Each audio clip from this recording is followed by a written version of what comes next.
Guys আপোনালোকে যিটো ভাবি মোৰ ভিডিঅ'টো ক্লিক কৰিছে, যিটো পাম বুলি আশা কৰি মোৰ ভিডিঅ'ত আহিছে, আপোনালোকে ধৈৰ্য ধৰক, ভিডিঅ'টো শেষলৈকে চাওক, একদম নিশ্চিন্ত মনে পাই যাব। আপোনালোকৰ ইমান দিনৰ মনৰ আশা পূৰ হৈ যাব, চিন্তা কৰিব নালাগে। প্ৰথমে মই কেনেকৈ এই বস্তুটো পালোঁ, কেনেকৈ সংগ্ৰহ কৰিলোঁ তাৰ ওপৰত অলপ আলোচনা কৰোঁ।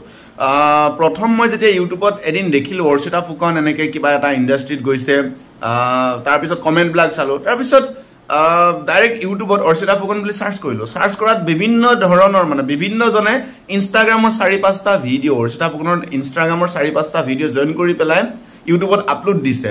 ভিডিঅ'বিলাক দেখাত মোৰ অলপ সন্দেহ হ'ল। তাৰপিছত মই ইনষ্টাগ্ৰামত গৈ পেলাই অৰ্চিতা ফুকন বুলি চাৰ্চ কৰিলোঁ আৰু তাতে বেবিডল RC বুলি কিবা এটা আহিছে ইনষ্টাগ্ৰামৰ ID, তাৰপিছত একাউণ্ট এটা। তাৰপিছত তাত অপেন কৰি দেখিলোঁ বহুত ভিডিঅ' আছে।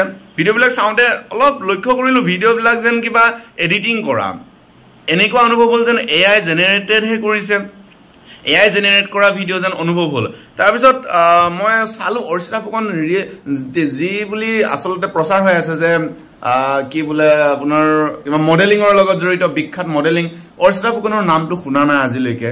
আপোনালোকে যদি শুনিছে জনাব বাৰু, মই কিন্তু শুনা নাই, সঁচা কথা কৈছোঁ।